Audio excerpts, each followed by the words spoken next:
পুণ্যতোয়া পতিত পাবনী গঙ্গার শতাচঞ্চল ঢেউগুলির কাছে হে অতীত কথা কও বলে আহ্বান জানালে প্রবহমান বিপুল জলরাশির লহরীর সুরে কান পাতলে শুনতে পাওয়া যাবে আজ থেকে শতবর্ষ প্রাচীন এক সৃষ্টি রহস্যের, এক বিদ্যালয়ের জন্ম, তার বিকাশ ও সমৃদ্ধির ইতিবৃত্ত।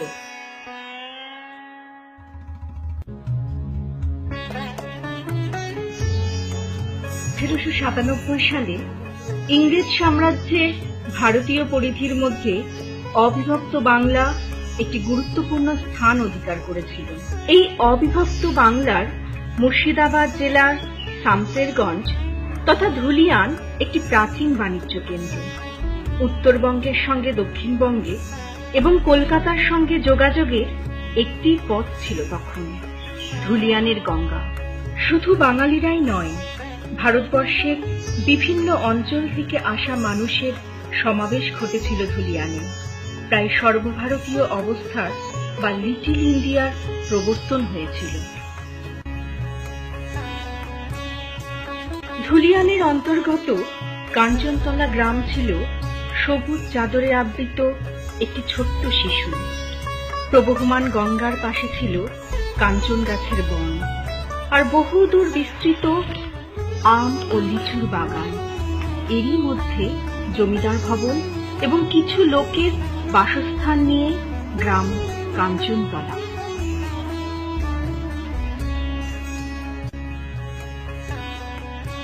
জগবন্ধু রায় কাঞ্চনতলা জমিদার পরিবারের আদি পুরুষ ছিলেন। তার 3 পুত্র, ভগবতীচরণ, শ্যামাচরণ ও পার্বতীচরণ।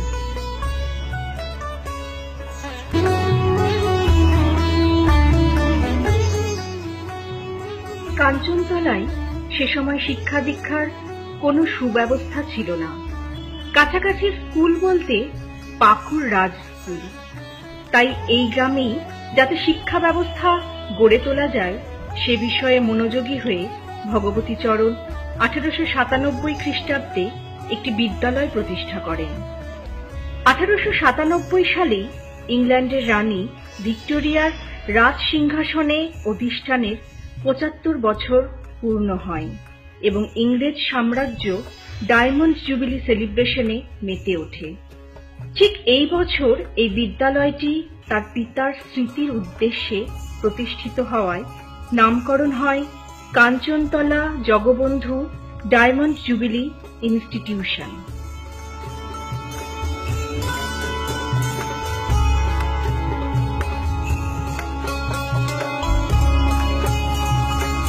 সৃষ্টির কালে এই বিদ্যাপ্রাসাদটি মাইনর স্কুল ছিল এবং বর্তমানের স্কুল বোর্ডিংয়ে গড়ে উঠেছিল।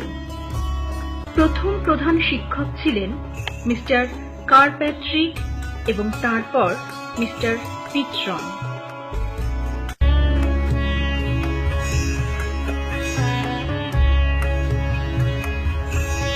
জমিদার বাড়ির পুত্র শচীন্দ্রনাথ এই বিদ্যালয়ে ভর্তি হন এবং সাহেব মাস্টার মহাশয়ের কাছে শিক্ষা লাভ করেন।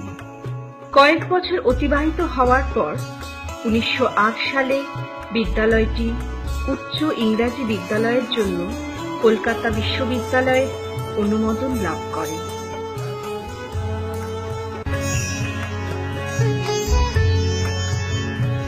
এই বিদ্যালয়ের উন্নতিতে শচীন্দ্রনাথ রায়ের বিশেষ অবদান ছিল। 1911 সালে হেমন্ত কুমার রায় এই বিদ্যালয়ের প্রধান শিক্ষক হিসাবে কার্যভার গ্রহণ করেন। উনি কাঞ্চনতলারই সন্তান এবং এই বিদ্যালয়ের ছাত্র। 1954 সালে উনি অবসর গ্রহণ করেন। 1955 সালের 1 জানুয়ারি ব্যোমকেশ দাস এই বিদ্যালয়ে অস্থায়ী প্রধান শিক্ষকের দায়িত্বভার গ্রহণ করেন এবং পরে সহকারী প্রধান শিক্ষক হিসাবে দীর্ঘ ৪৪ বছর ধরে এই বিদ্যালয়ে শিক্ষকতা ও উন্নতিকল্পে রত থাকেন। ১৯৫৬ সালের ১৮ নভেম্বর সেই সময়ের সহকারী শিক্ষক শ্রীপতি ভূষণ দাস মহাশয়কে বিদ্যালয়ের প্রধান শিক্ষক হিসাবে কার্যভার দেওয়া হয়। তার জীবনের শেষ দিন পর্যন্ত উনি কাঞ্চনতলার সার্বিক উন্নয়নে নিজেকে উৎসর্গ করে গেছেন। ১৯৬৭ সালে শ্রীপতি বাবু অবসরের পর শ্রী নিহার কুমার চৌধুরী বিদ্যালয়ের প্রধান শিক্ষক হয়ে আসেন। তার কার্যকালে ১৯৭৬ সালে বিদ্যালয়ের ৩টি শাখাসহ উচ্চ মাধ্যমিকে উন্নীত হয়।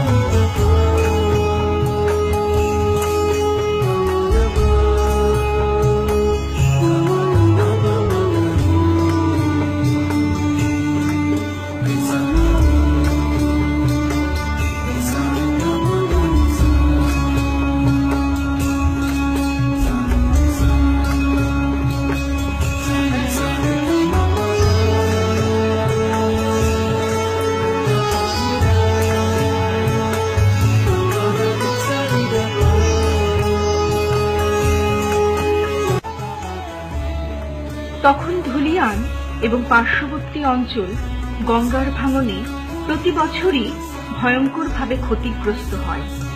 ১৯৭১ সালে আমাদের বিদ্যালয়ের বেশ কিছুটা অংশ গঙ্গা গর্ভে বিলীন হয় এবং বিদ্যালয়ের বেশ কিছু ভূসম্পত্তি গঙ্গার গ্রাসে বিলীন হয়ে যায়। বিদ্যালয়ের পাশ দিয়ে গঙ্গা প্রবাহিত হওয়ায় ভবিষ্যতে আশঙ্কার যথেষ্ট কারণ থাকায় ঠাকুরপাড়ায় জরুরি অবস্থায় বিদ্যালয় ভবন নির্মাণকল্পে একখণ্ড জমি কিনে রাখা হয়। পরবর্তীকালে এই জমিতে নির্মাণ কার্য শুরু হয়, কিন্তু গঙ্গা শান্ত হওয়ায় তা পরিত্যক্ত হয়। প্রথাগত শিক্ষায় দীর্ঘদিন ধরে এই বিদ্যালয় তার সুনাম অক্ষুণ্ণ রেখে চলেছে, যার প্রমাণস্বরূপ জেলা তথা রাজ্যের বিভিন্ন শিক্ষামূলক প্রতিযোগিতায় ছাত্রছাত্রীরা বিভিন্ন সময়ে পুরস্কৃত হয়ে বিদ্যালয়কে গৌরবান্বিত করেছে। এসবের পাশাপাশি শরীরচর্চার ধারাও সূচনা থেকে অদ্যাবধি বয়ে চলেছে, যার ফলে জেলা স্তরে শরীরচর্চামূলক প্রতিযোগিতাতেও এই বিদ্যালয়ের নাম উত্তরোত্তর উচ্চ থেকে উচ্চতর হয়েছে।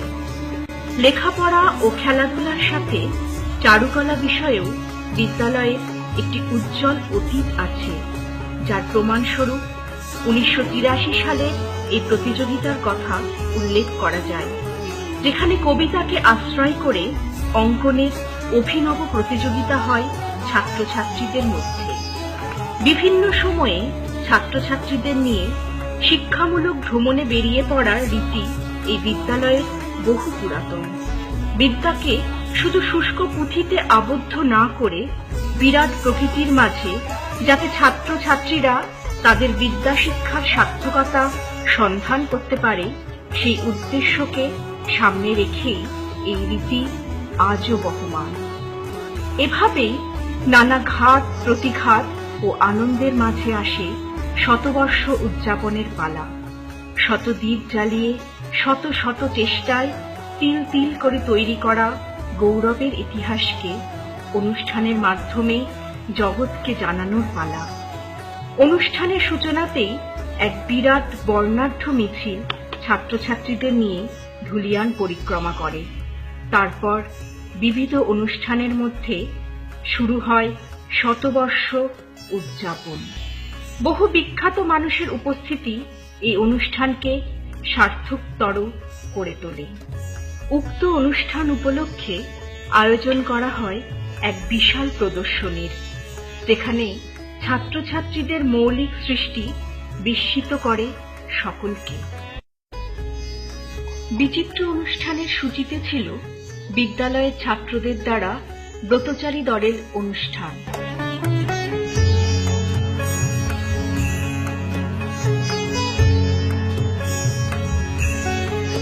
ছাত্রদের দ্বারা অভিনীত নাটক, ছাত্রীদের দ্বারা অভিনীত নাটক, শিক্ষক শিক্ষিকাদের দ্বারা অভিনীত নাটক, বাউল গান পরিবেশন এবং আরো বহুবিধ অনুষ্ঠান।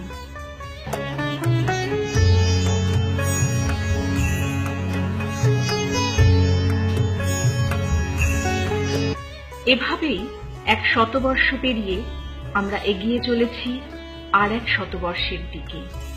তাতে স্বাভাবিকভাবেই কিছু রীতি রক্ষা করা সম্ভব হয়নি।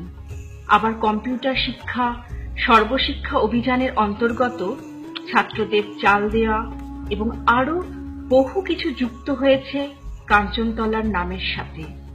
কিন্তু কোনো কিছুতেই কাঞ্চনতলা JDJ ইনস্টিটিউশনের তার প্রাসঙ্গিকতা হারিয়ে ফেলেনি। কারণ পড়াশুনো, খেলাধুলো এসবের বাইরেও দশমী হোক বা মাঘী পূর্ণিমা, এই বিদ্যালয় এক মিলন মেলা প্রাঙ্গণও তো বটে।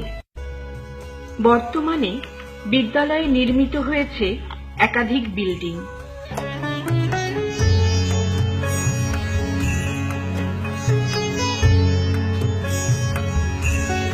শুরু হয়েছে কম্পিউটারের মাধ্যমে শিক্ষাদান,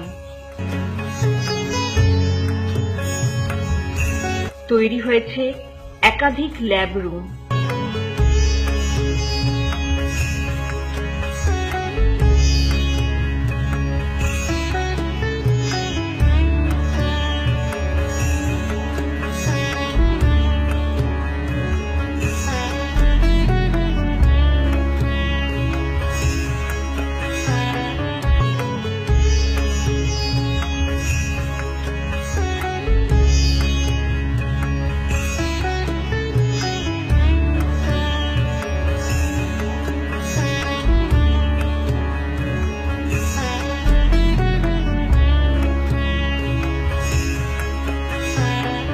স্থায়ী গ্যারেজ, ক্যান্টিন, স্থায়ী মঞ্চ এবং আরো নতুনত্ব ছুঁয়ে গেছে কাঞ্চনতলা JDJ ইনস্টিটিউশনকে।